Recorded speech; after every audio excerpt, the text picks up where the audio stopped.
BJP का पूर्ण बहुमत से आना। परिवारवाद वाली जो पार्टियां हैं और परिवार के नाम पे जो वोट बैंक की बात करते हैं, जनता ने इसको नकार दिया है। ये बिहार में भी आपको दिखा था कि बिहार के जो नतीजे विधानसभा के आए थे, बाला साहब ठाकरे कहते थे कि भाई हम शिवसेना को बंद करना पड़े तो कर देंगे, लेकिन कभी कांग्रेस से हाथ नहीं मिलाएंगे। जो बांटने वाले जो थे हिंदी भाषी लोगों को, बाहरी लोगों को, जिस ढंग से राज ठाकरे के लोग पकड़ के पीट रहे थे, जेनजी जो है वो भी कहीं न कहीं से भारतीय संस्कृति, सनातन संस्कृति, हिंदुत्व से जुड़ा हुआ है। ठाकरे ने किस ढंग से हिंदुत्व को छोड़ करके और फिर मुस्लिम वोट के लिए अभी विधानसभा चुनाव में कैसे किया, विपक्षी दलों के अगेंस्ट आया है तो वोट चोरी का मुद्दा उठ जाता है। उमर अब्दुल्ला भी कह चुके हैं कि मैं भाई ये चुनाव वोट चोरी और ये तमाम चीजें नहीं कहता हूँ, तमाम पार्टियां भी, शरद पवार भी बोल चुके हैं।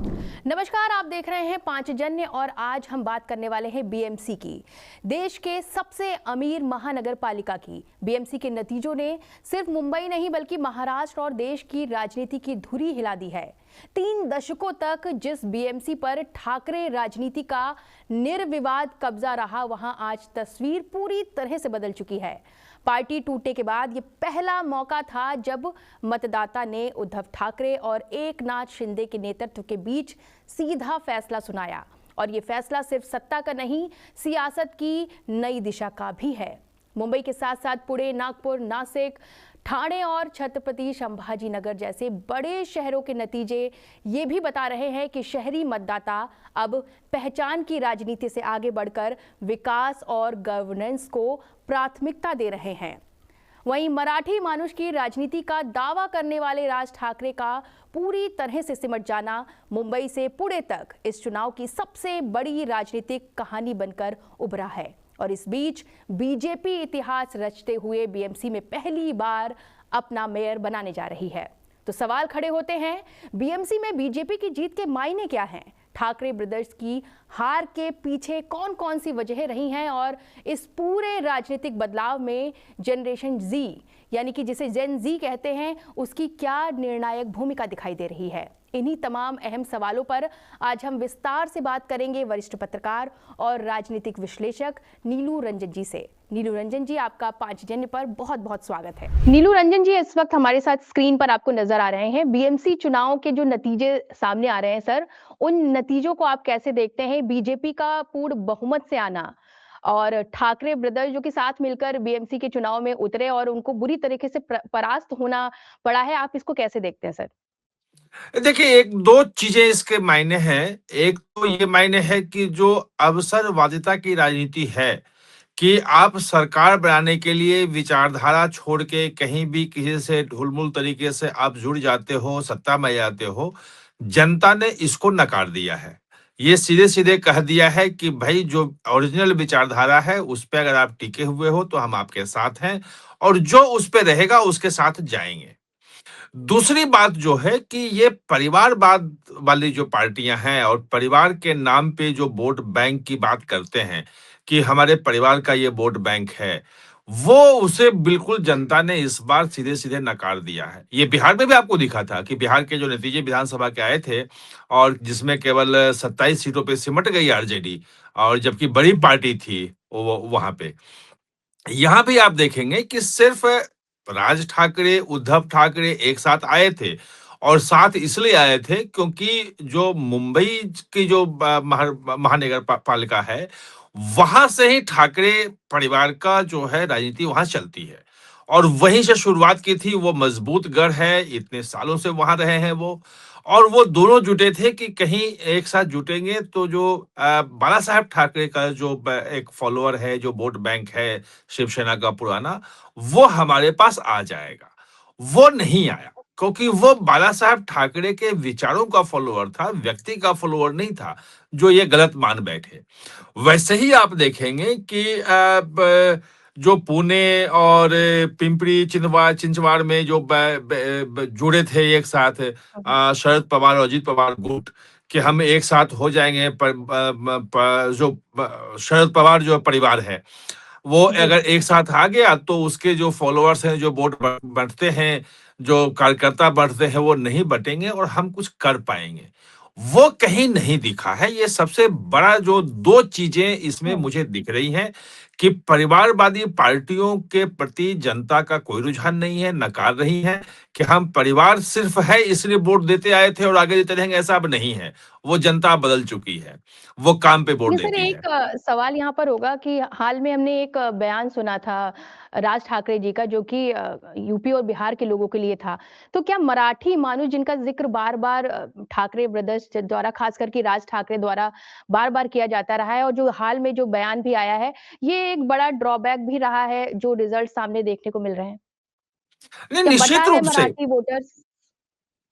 नहीं, नहीं, मराठी वोटर्स तो बटा क्या वैसे नहीं कह सकते हैं कि बटा है, हमें अभी पूरा डिटेल देखना हुँ, पड़ेगा कि जी। सचमुच में हर सीट वाइज क्या पोलिंग रहा, परसेंटेज कहाँ कहाँ से किसको वोट मिला, अभी थोड़ा सा आने में समय लगेगा। लेकिन जो नतीजे हैं, जो बांटने वाले जो थे हिंदी भाषी लोगों को, बाहरी लोगों को, जिस ढंग से राज ठाकरे के लोग पकड़ के पीट रहे थे, जो आपने वीडियो बन रहा था, वो सब आपने देखा है। जनता ने जो इस बार वोट दिया है वो इस विभाजनकारी राजनीति जो है, जो खास तौर पे हिंदू वोट को मराठी, गैर मराठी के नाम पे, जातियों के नाम पे, क्षेत्र के नाम पे जो बांटने की कोशिश करते हैं, वो जनता ने नकार दिया है। कहीं भी उसका उस ढंग से प्रभाव नहीं दिखा। अगर दिखता प्रभाव तो फिर इनकी सीटें बहुत ज्यादा होती क्योंकि दोनों परिवार तो एक ही हैं और मराठी तो वहां है ही, सिर्फ बाहरी लोगों का वोट होता, लेकिन ऐसा कुछ नहीं हुआ है। एक जो तीसरी बात है जिसको ध्यान देने की बात यह है कि मुंबई में पिछले 5-7 सालों में या कहें 10 सालों में जो आधारभूत संरचना है, उसका बहुत ज़्यादा विकास हुआ है। बहुत ज़्यादा फ्लाईओवर बने हैं, सी लिंक बन गया है, बहुत ज़्यादा डेवलपमेंट के वहाँ काम हो रहे हैं और वो काम जनता को दिख रहा है। वो कौन काम कर रहा है, अभी तक क्यों काम नहीं हो रहा था, ये भी जनता देख रही है। तो ये जितने भी नकारात्मक सिर्फ जो है समीकरण बिठा करके और जो सत्ता हासिल करना चाहते थे कि एक समीकरण बिठा लिए भाई मुस्लिम में इतने आ जाएंगे, मराठी इतने आ जाएंगे, फलाने इतने आ जाएंगे, ऐसे आप नहीं चल सकते हैं। जो खास तौर पे जो नया जनरेशन है वो अब भारत का विकास देखता है, वो विचारधारा को देखता है कि भारत की जो सांस्कृतिक मूल की जो हिंदुत्व की विचारधारा सनातन संस्कृति से जुड़ करके जो विकास को ले जा रहा है, वो कहीं न कहीं जो नेक्स्ट जनरेशन जिसको जेन ज़ी बोलते हैं, वो भी उससे जुड़ा हुआ है। और यही दिखा तो रहा जेन है ज़ी से कि ही सर यहाँ पे टोकूँ जेन ज़ी से ही जुड़ा हुआ एक सवाल है, जैसे जिस तरीके से नतीजे सामने आए हैं, अभी बीजेपी की तरफ से प्रेस कॉन्फ्रेंस भी हुई। उसमें जनरेशन ज़ी का ज़िक्र भी किया गया है कि बड़े पैमाने पर उसका वोट बीजेपी की तरफ गया है। तो कितनी बड़ी निर्णायक भूमिका जो रिज़ल्ट्स दिख रहे हैं, उसमें जेन ज़ी की रही। आपको क्या लगता है इस पर? देखिए, बड़ी भूमिका रही है अभी तक और ये जो बीजेपी का यहाँ पे भी नहीं, आप 2014 के इलेक्शन से जो प्रधानमंत्री मोदी जीतते आए हैं, तो युवाओं का वोट अधिकांश बीजेपी को जाता रहा है। ये जितने भी सर्वे की रिपोर्ट है, जितने भी रिसर्च है, सब में ये प्रूफ है। ये प्रूवन है। और जेन ज़ी जो है, वो भी कहीं न कहीं से भारतीय संस्कृति, सनातन संस्कृति, हिंदुत्व से जुड़ा हुआ है।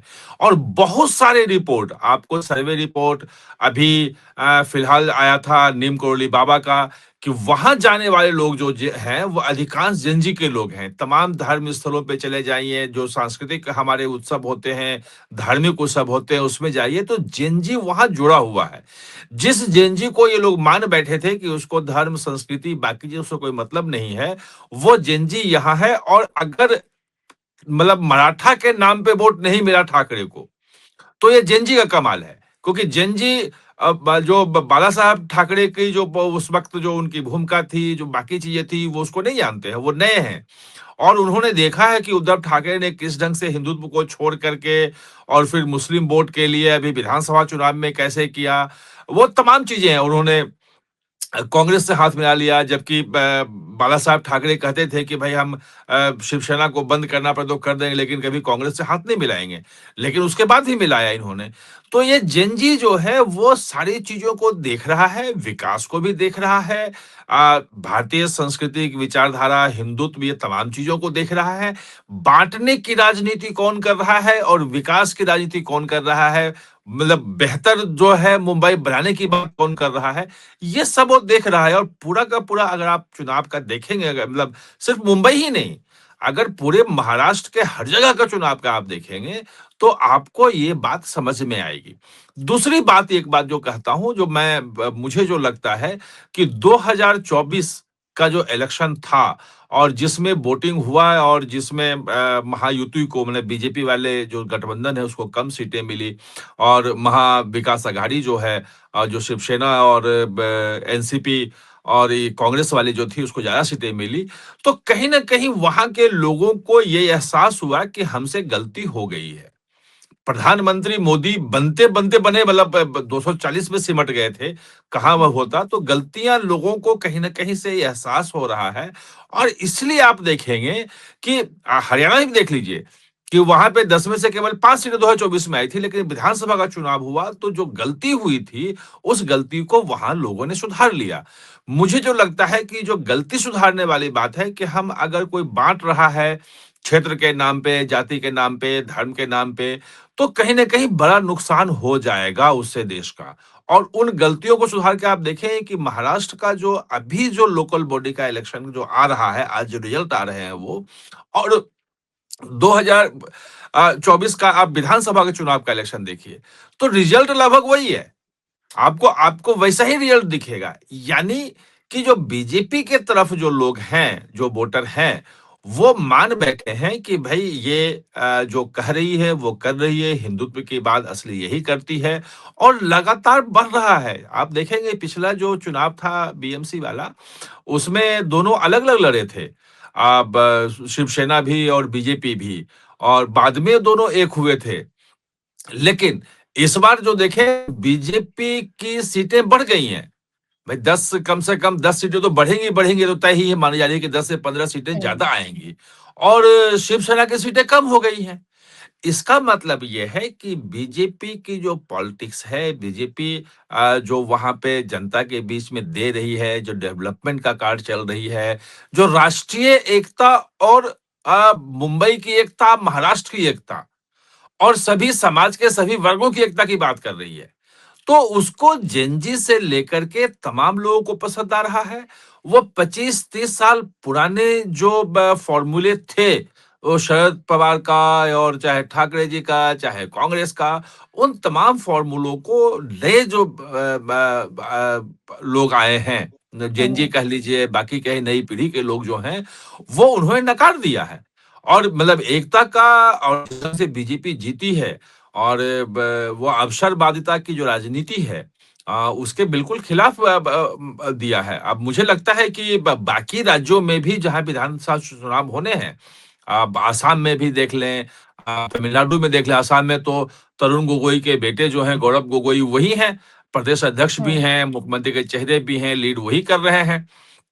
तमिलनाडु में तो पूरी परिवार ही है वहां पे, सरकार से लेके सब कुछ परिवार ही वहां चला रहा है। स्टालिन जो है करुणानिधि के रूप में वहां बैठे हुए हैं कि भाई इस तरह मैं ही हूं वहां पे।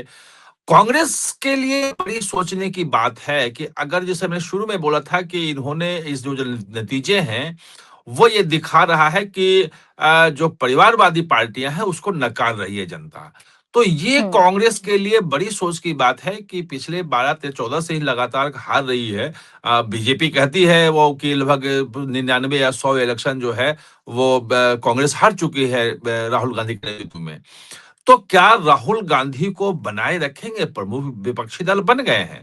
अब 99 सीटें भी आ गई 2024 में, लेकिन मैंने यही कहा कि जहां जहां से सीटें उनको आई थी, वो तमाम जगहों पे हार रहे हैं। सबसे लेकिन बड़ी सर बात यहाँ पर वही। कांग्रेस की आप बात कर रहे हैं, तो एक बार फिर से जब बीएमसी के रिजल्ट सामने आए हैं, फिर से जो चोरी का मुद्दा विपक्ष के द्वारा हर बार जो उठाया जाता है वो इस बार भी उठाया है। तो इन सब चीजों से कैसे डील किया जाए, क्योंकि हर चुनाव के बाद रिजल्ट अगर विपक्षी दलों के अगेंस्ट आया है तो वोट चोरी का मुद्दा उठ जाता है। इस चीज को आप कैसे देखते हैं? नहीं, वो इसीलिए देखते हैं कि आप चुनाव के हार के लिए अगर राहुल गांधी को जिम्मेवार ठहरा देंगे कि भाई इतने चुनाव हार गए हम्म। और उसके लिए राहुल गांधी के नेतृत्व में लड़ रहे हैं, वो हार गए हैं, तो आपको हो जाए कि राहुल की जगह को दूसरा आना चाहिए। लेकिन अगर आप ये उनकी जो टीम है, मतलब पूरे कांग्रेस के लोग उससे सहमत नहीं है, कांग्रेस में बहुत मतभेद है, बड़े लोग जो हैं वो कह रहे हैं, हम्म, सहयोगी दल भी कहते हैं, उमर अब्दुल्ला भी कह चुके हैं कि मैं भाई ये चुनाव वोट चोरी और ये तमाम चीजें नहीं कहता हूं, तमाम पार्टियां भी, हम्म, शरद पवार भी बोल चुके हैं, तमाम लोग नहीं सहमत नहीं है, कांग्रेस भी सहमत नहीं है। लेकिन उनके पास जो लोग हैं राहुल गांधी के पास, वो ये जब तक नैरेटिव फैलाते हैं कि दरअसल जन नेता तो यही है, जननायक का शब्द प्रयोग किया था उनके लिए, आपको ध्यान होगा बिहार चुनाव में, हम्म, कि जननायक ये हैं, जनता के नेता ये हैं। और प्रधानमंत्री जो मोदी बने हैं वो तो वोट चोरी करके बने हैं। नारा दिया कि भाई वोट चोर गद्दी छोड़, और उनको लगा कि इस नारे के सहारे जीत जाएंगे हम, मतलब जनता को समझा लेंगे। लेकिन अब बिहार में भी कुछ नहीं हुआ, और जहां जहां इलेक्शन हो रहे हैं नहीं हो रहा है। यानी कि सिर्फ राहुल गांधी और गांधी परिवार को एक आप कह सकते हैं कि सुरक्षा कवच देने के लिए ये वोट चोरी का आरोप लग रहा है। भाई तमाम रिपोर्टें आ रही हैं कि कांग्रेस के बड़े नेता भी कह रहे हैं कि भाई अगर वोट चोरी कहीं हो रहा है तो आप हाई कोर्ट में जाओ, सुप्रीम कोर्ट में जाओ, हम्म, आप कोर्ट में केस करो। चुनाव आयोग कह रहा है कि हमें ये एफिडेविट दे के शिकायत आप करो, तो हम उस पे कार्रवाई करेंगे।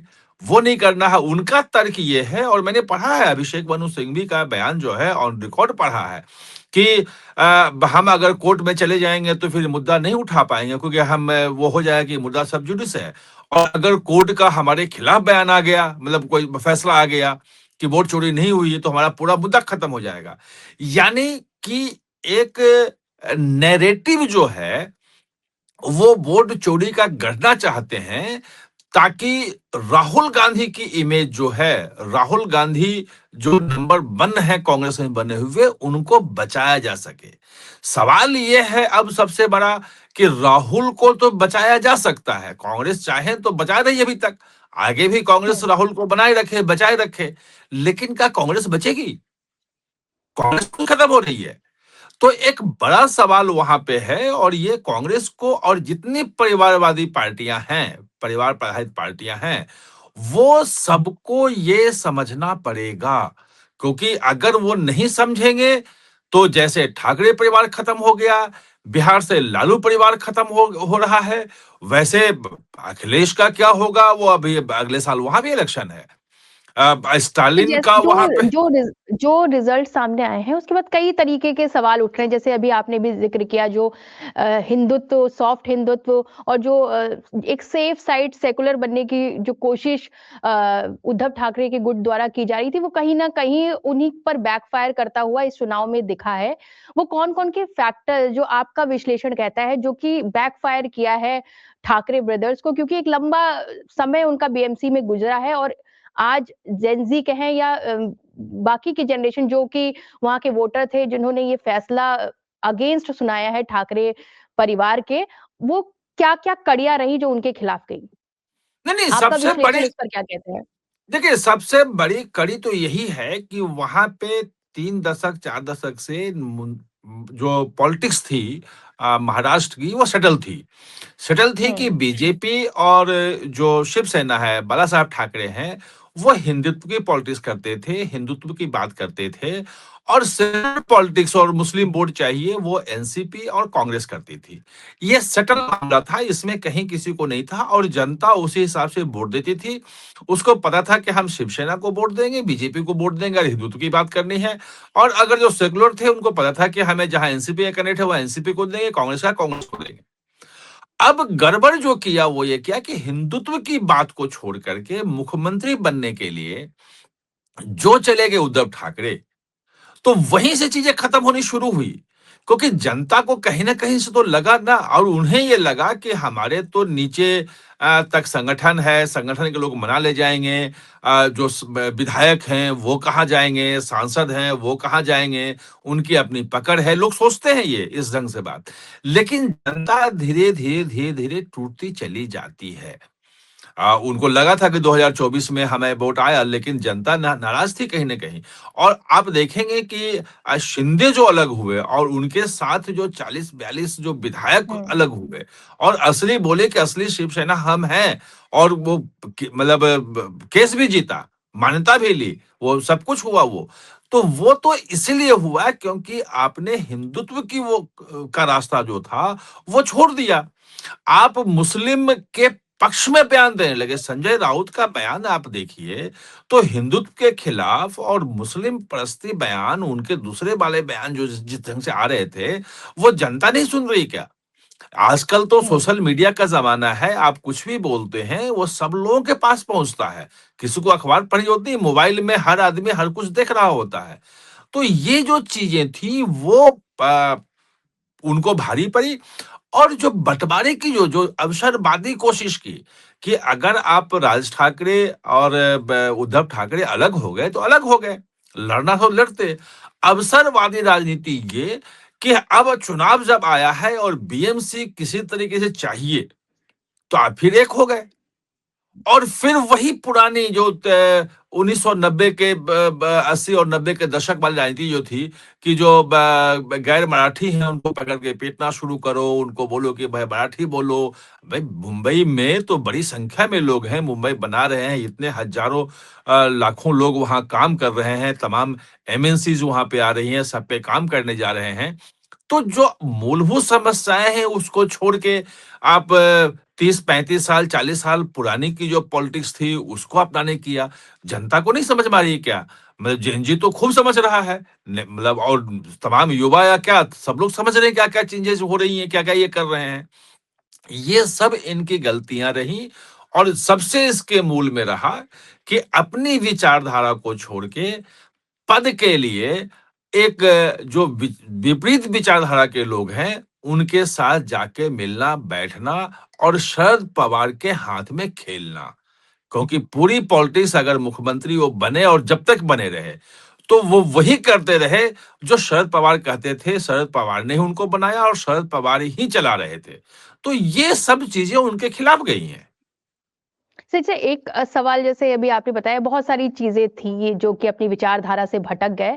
तो क्या लगता है जो नतीजे सामने आ रहे हैं, वो ठाकरे परिवार से दूर होना चाह रहे थे इसलिए वोट बीजेपी की तरफ गया? या फिर बीजेपी से बहुत सारी उम्मीदें जगी हैं डेवलपमेंट को लेकर? या फिर ऐसा कुछ कि राज्य में भी बीजेपी है, केंद्र में भी बीजेपी है, अगर बीएमसी में भी बीजेपी हुई तो बेहतरी होगी।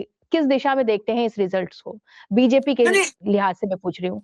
नहीं, नहीं, ये सब कुछ है। देखिए, ऐसा है कि ये पूरा का पूरा एक मतलब आप कह लें गुलदस्ता है। इस गुलदस्ते में सब कुछ है, हर तरह के फूल हैं, सब कुछ है। अगर आप सिर्फ़ हिंदुत्व की पॉलिटिक्स करोगे, कि सिर्फ़ हिंदू की बात करना है, ये करना है, रोज़गार नहीं मिलेगा, डेवलपमेंट नहीं होगा, तो आपको कौन वोट देगा? हुँ। डेवलपमेंट भी चाहिए और जो आपकी प्राचीन संस्कृति है, आपकी जो पहचान है, उसका उसका संरक्षण भी चाहिए, आपकी आस्था के संरक्षण चाहिए, आपकी आस्था के साथ खिलवाड़ भी ना हो। आप जो है निडर होकर के गणेश उत्सव मना सकें, अपने पर्व त्योहार मना सकें।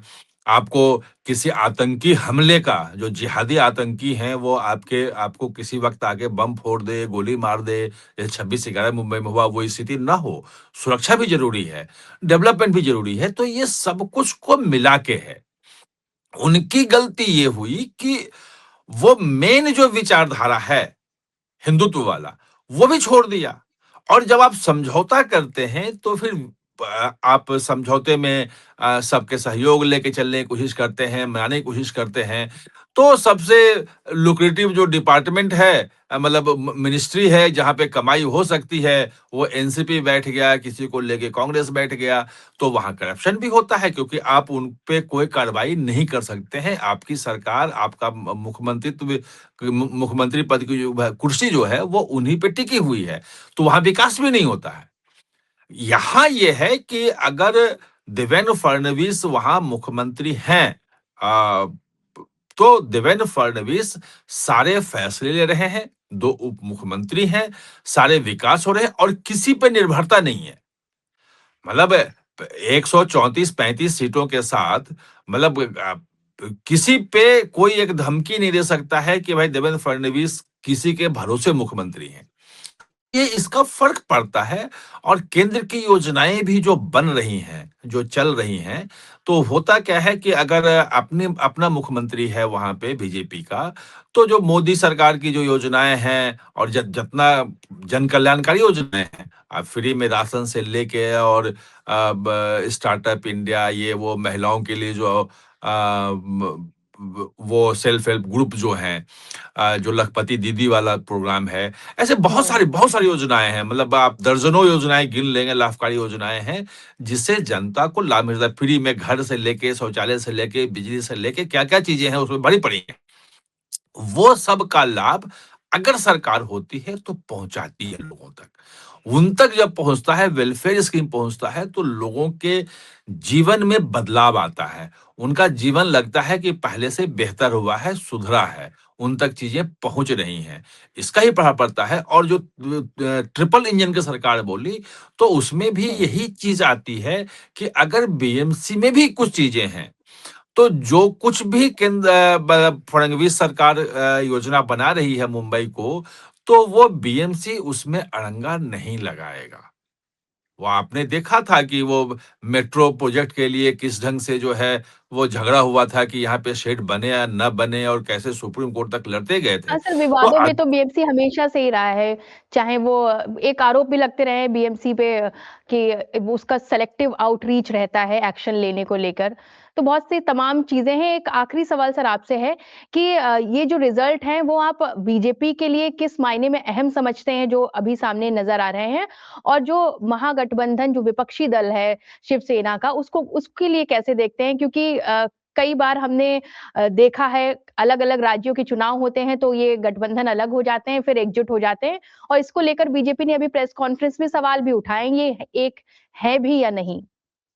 देखिए, ये आपको समझना पड़ेगा कि अब विपक्ष जो है, वो अपनी ज़मीन खो चुका है। जो राष्ट्रीय चुनाव होते हैं, थोड़ा-सा जनता मतलब दर्शकों को भी समझना ज़रूरी है हुँ, कि 2014 का जो इलेक्शन हुआ और बीजेपी मतलब पूर्ण बहुमत से आई, उसके बाद राज्यों के इलेक्शन में भाजपा की हार हुई बहुत सारे में। तो ये हुआ कि मोदी के चेहरे पे लोकसभा का चुनाव भाजपा जीत सकती है, मोदी की लोकप्रियता है, लेकिन हुँ, राज्यों में उसके पास ऐसे चेहरे नहीं है चुनाव जिता सके और जनता मतलब विपक्षी दल जो हैं और राज्य वाली जो पार्टियां मतलब जो क्षेत्रीय राजनीति करती हैं, वो बहुत मजबूत है, जनता उनके साथ है। अब हुआ क्या कि 2019 के बाद के इलेक्शन आप देखेंगे, खासकर 2000 कोरोना के बाद 22 के बाद, हुँ, हुँ, तो एक-एक करके स्टेट में भी भाजपा जीते चली गई। यानी कि वहां की जनता ने भाजपा को एक्सेप्ट किया, तभी ये जो वोट चोरी वाला जो है, वो मुद्दा आया कि ये वोट चोरी करके जीत रहे हैं।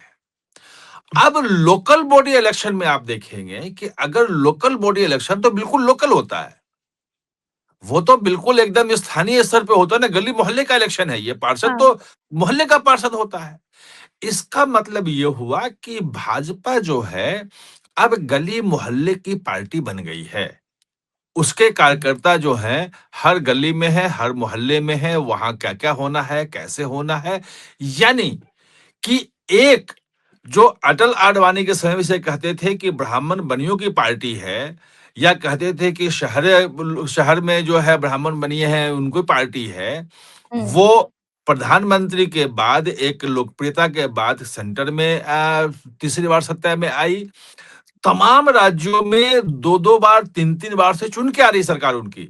वो त्रिपुरा से ले लें, असम ले लें, आप ब उत्तर प्रदेश ले लें, मध्य प्रदेश ले लें, आप गुजरात ले लें, मतलब गिनाते चले जाएँ आप।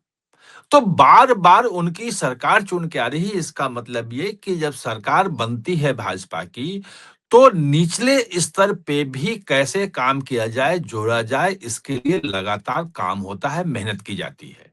ये दिखा रहा है कि अब भाजपा ज़मीनी स्तर पे, गली मोहल्लों में, सड़कों पे, वो मजबूत हो गई है और ऐसे में भाजपा को राष्ट्रीय स्तर तो छोड़ दीजिए, निचले स्तर पे केरल में भी जिस ढंग से जीत हुई है लोकल बॉडी इलेक्शन में, आपने देखा हम्म। 46 साल बाद जो है वो सीपीएम को हटा करके और त्रिवेंद्रम में जो है भाजपा का मेयर बन गया।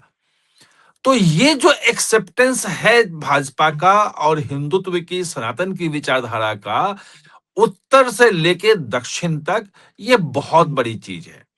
ये सचमुच में अब जमीन की पार्टी भाजपा बन गई है, जिसमें सवर्ण भी हैं, जिसमें ओबीसी भी है, जिसमें दलित भी हैं। समाज के सभी वर्ग के लोग जो हैं वो भाजपा को अब अपनी पार्टी के रूप में देखने लगे हैं।